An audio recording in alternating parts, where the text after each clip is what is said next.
Break के बाद एक बार फिर से आपका स्वागत है और अब वक्त चला हमारे खास कार्यक्रम हल्का हलचल का, जहां पर रोजाना हम आपको आपके हल्के में लाइव लिए जाते हैं और आज दिन भर क्या कुछ खास गतिविधियां रहने वाली हैं उसके बारे में जानकारी भी साझा करते हैं। तो चलिए आपको सीधा फरीदाबाद लिए चलते हैं, जहां पर हमारे संवाददाता मोनू पांचाल हमारे साथ जुड़े हैं, साथ ही साथ गुंजन जोशी हमारे साथ गुरुग्राम से जुड़ी हुई हैं। मोनू, आपका रुख करूंगी सबसे पहले, आज दिन भर क्या कुछ खास रहने वाला है? देखिए, आज जो बात की जाए दीपिका जी, तो आज फरीदाबाद में जो है खास कुछ जो रहेगा वो कानून की व्यवस्थाओं को लेकर के यहाँ पर जरूर रहेगा, क्योंकि जिस तरीके से जो फरीदाबाद के विकास अरोड़ा है कमिश्नर, उन्होंने सख्त निर्देश अपने अधिकारियों को दिए हैं। तो अधिकारियों के साथ साथ जो नीचे एसएचओ या एसआई जो अपने चौकी इंचार्ज है उनको सख्त निर्देश जरूर दिए हैं, क्योंकि यहाँ पर एक जो है बैठक ली जाएगी जनता के साथ, और साथ ही साथ वो समस्या जरूर बताएंगे, जैसे कि बल्लभगढ़ का जो सेक्टर 7 का सूरदास पार्क है, वहां पर जो है लोगों की शरारती जो तत्व है वो वहां पर नजर आते हैं। तो साथ ही साथ सेक्टर 62 का एक कम्युनिटी सेंटर है, वहां पर भी जो है शरारती लोग जो है वहां पर उड़दंग मचाते हैं। तो इस तरीके की यहाँ पर शिकायतें जरूर यहाँ पर रखी जाएंगी और उस तरीके को लेकर के यहाँ पर गश्त बढ़ाने की बात जरूर यहाँ पर की जा रही है। इस तरीके की कानून की व्यवस्था यहाँ पर जरूर है। और साथ ही साथ बात की जाए तो मौसम विभाग की, तो मौसम विभाग की तरफ से जो है अभी तक तो जो मौसम देखा जा रहा है कि वो बिल्कुल जो साफ मौसम है, किसी तरीके की यहाँ पर जो है बूंदाबांदी के आसार नजर नहीं आ रहे। लेकिन टेम्परेचर की बात करी जाए तो 20 से 21 जो है टेम्परेचर अभी तक यहाँ पर है। तो वहीं पूरे दिन का जो टेम्परेचर रहेगा वो 35 से और 38 के बीच में यहाँ पर रहेगा। लेकिन लगातार जिस तरीके से सुबह के दिन जो मौसम है वो बिल्कुल साफ रहता है, लेकिन जैसे ही पूरा दिन जब गुजरता है तो शाम के वक्त जो है तो जो बादल है वो छा जाते हैं। इस तरीके से किसानों की चिंताएं और जरूर बढ़ जाती है। इस तरीके की यहाँ पर जो है किसानों की जो चिंताएं हैं वो लगातार बढ़ती जा रही है। तो वहीं दूसरी बात करी जाए तो कोरोना को लेकर के तो अभी तक जो है 63 मामले जो है सामने आ चुके हैं, जिसमें से 3 पेशेंट अभी तक एडमिट है और 60 पेशेंटों को जो है होम क्वारंटाइन यहाँ पर करा दिया गया है। लगातार जो अवेयरनेस है वो स्वास्थ्य विभाग की तरफ से लोगों को अवेयरनेस यहाँ पर किया जा रहा है। लगातार यहाँ पर लोगों को समझाया जा रहा है कि सैनिटाइजर का और मास्क का, और जो है लगातार जो उनके टीके जो रह गए हैं उनको जो है पूरी तरीके से लगवाया जाए। जी बिल्कुल। गुंजन, आपके पास आना चाहूंगी, आज क्या कुछ खास रहने वाला है गुरुग्राम में?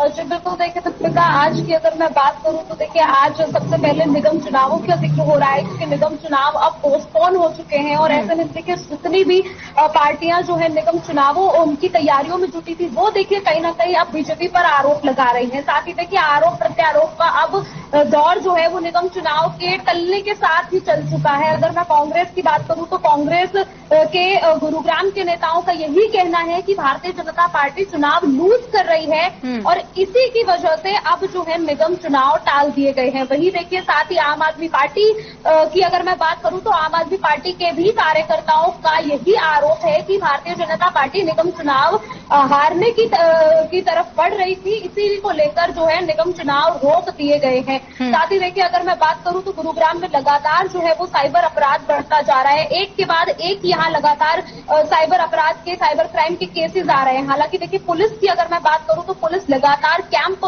जो है लगा रही है, स्कूल और कॉलेजेस में जाकर जो है बच्चों को जागरूक कर रही है, लेकिन उसके बाद भी साइबर सिटी में जिस तरह से अब साइबर अपराध बढ़ रहा है देखिए वो कहीं ना कहीं चिंता का विषय है। साथ ही देखिए कोरोना जो है अब लगातार बढ़ता जा रहा है। बीते दिन भी हमने अपने दर्शकों को दिखाया और आज भी देखिए लगातार जो है रोजाना के नए corona case cyber city Gurugram में निकलकर सामने आ रहा है। तो देखिए ये कहीं ना कहीं स्वास्थ्य विभाग के जो चिंता है वो बढ़ा रहे हैं। साथ ही देखिए लगातार स्वास्थ्य विभाग मॉर्निंग और इवनिंग ओपीडी की शुरुआत कर चुका है। ऐसे में देखिए लोगों को परेशानी का सामना नहीं करना पड़ रहा, हॉस्पिटल में वो जा रहे हैं तो उन्हें तुरंत ट्रीटमेंट मिल रहा है। लेकिन अब जिस तरह से लोगों में लापरवाही देखी जा रही है, देखिए अब जो है रमजान चल रहे हैं, बाजारों में हम देखते हैं, इससे पहले नवरात्रे थे, बाजारों में जो है हजारों की संख्या में भीड़ है, काफी लोग जो है अब घर से बाहर निकल रहे हैं, शॉपिंग कर रहे हैं। ऐसे में देखिए बिना मास्क लगाए जो है हमें लोग सड़कों पर दिखाई दे रहे हैं। तो ये कहीं ना कहीं वजह बताई जा रही है अब कोरोना के बढ़ने की। साथ ही देखिए जो है इन्फ्लुएंजा वायरस भी कोरोना के साथ बढ़ रहा है, तो ये भी एक कहीं ना कहीं देखिए बड़ी बात जो है वो बताई जा रही है। वहीं देखिए खिड़की तोला और टोल प्लाजा की अगर मैं बात करूं तो देखिए जो है बीती रात आज 12 बजे से ही जो है उसकी जो दरें हैं टैक्स की वो बढ़ा दी गई है। तो देखिए इससे कहीं ना कहीं लोगों में नाराजगी देखने को जरूर मिल रही है, क्योंकि लगातार खेड़की दौला टोल प्लाजा को हटाने की मांग चल रही है और ऐसे में देखिए सरकार आश्वासन देती आई है लोगों को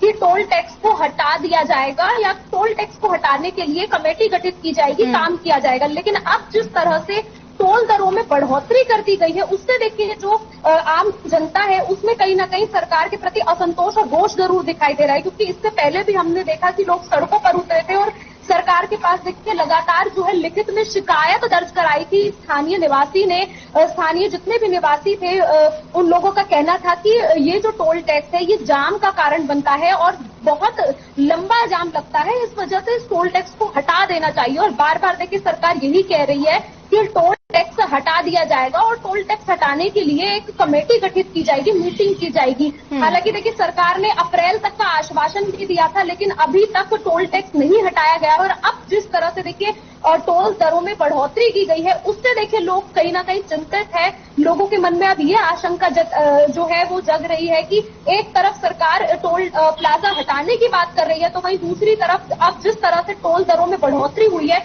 उसे देखते हुए अब यही लग रहा है कि शायद अब जो टोल टैक्स है खेड़की दौला टोल टैक्स वो नहीं हटाया जाएगा। तो देखिए इसको लेकर जो है लोगों में काफी असंतोष है और हम देखेंगे कि आज या कल में देखिए जो स्थानीय निवासी है वो एक मीटिंग भी कर सकते हैं और सरकार के खिलाफ दोबारा सड़कों पर उतरकर इसका विरोध प्रदर्शन भी कर सकते हैं। जी बिल्कुल गुंजन। इसके अलावा मोनू आपसे जानना चाहूंगी, जिस तरह से अभी आप जिक्र कर रहे थे कि सरकार की तरफ से जागरूक किया जा रहा है लोगों को, क्योंकि कोरोना के मामले बढ़ रहे हैं, ऐसे में लोगों का क्या कुछ रोक है? क्या लोग सतर्कता बरत रहे हैं कोरोना को लेकर या ढिलाई बरती जा रही है?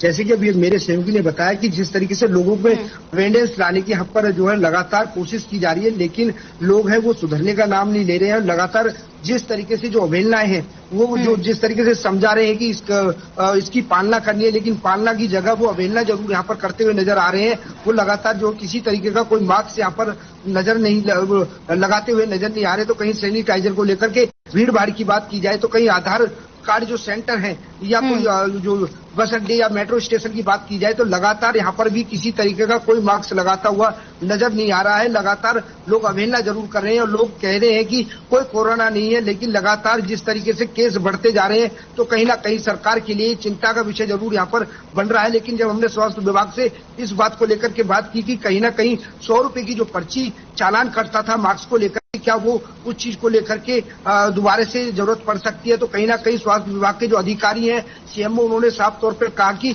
इस तरीके की अभी जरूरत नहीं है। लेकिन जिस तरीके की केस लगातार हरियाणा और फरीदाबाद में लगातार बढ़ते जा रहे हैं तो कहीं ना कहीं चिंता का विषय जरूर है। लेकिन लोगों को स्वास्थ्य विभाग की तरफ से जो है लगातार लोगों को समझाया जा रहा है और लोगों को अवेयरनेस यहाँ पर इस चीज को लेकर के किया जा रहा है कि कहीं ना कहीं जो 2 गज की दूरी है वो बनाए रखे और लगातार मास्क और सैनिटाइज का उपयोग करें। जी बिल्कुल मोनू। इसके अलावा बीते दिन एक और मामला फरीदाबाद से सामने आया जहां पर पीटी टीचर को छात्र ने ही पीटा है। क्या कुछ स्थिति अभी वहां पर चल रही है?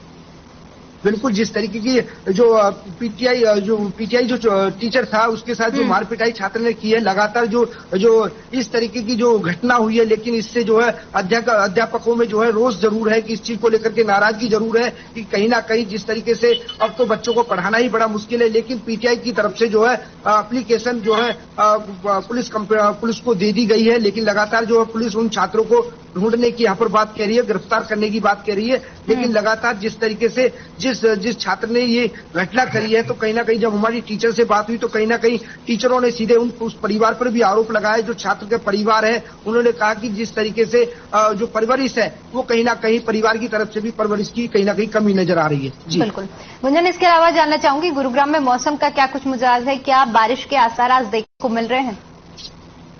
जी बिल्कुल, देखिए दीपिका, अगर आज के मौसम की मैं बात करूं तो देखिए फिलहाल जो है वो धूप खिली हुई है और बारिश के कोई आसार देखने को नहीं मिल रहे हैं। लेकिन जो है मौसम वैज्ञानिकों का कहना है कि अभी 1-2 दिन और जो है वो बारिश हो सकती है। साथ ही देखिए बारिश से जिस तरह से अब लगातार किसानों को नुकसान हुआ है, फसल बर्बाद हुई है और यहाँ खेतों में काम करने वाले जो मजदूर हैं उनका जो रोजगार छिना है, अगर मैं उनकी बात करूं तो देखिए अब वो यही जो है भगवान से प्रार्थना किए बैठे हैं कि अब बारिश ना हो, क्योंकि फसलों को पहले ही बहुत ज्यादा नुकसान हो चुका है। ऐसे में देखिए अगर अब दोबारा बारिश होती है तो जो रही सही फसल जो बची है वो फसल भी पूरी तरह खराब हो जाएगी। जिन किसानों की फसल कट चुकी थी, देखिए उन किसानों की फसल भी अब गलने लगी है। साथ ही देखिए जो फसल अभी खेत पे खड़ी थी, खासकर हम सरसों और गेहूं की अगर मैं बात करूं तो देखिए गेहूं की फसल को बहुत ज्यादा नुकसान हुआ है यहाँ, और जो फसल खेतों में खड़ी थी देखिए वो पूरी तरह बर्बाद हो चुकी है। ऐसे में अपना किसानों की बात देखिए, किसान जो है वो लगातार अब मुआवजे की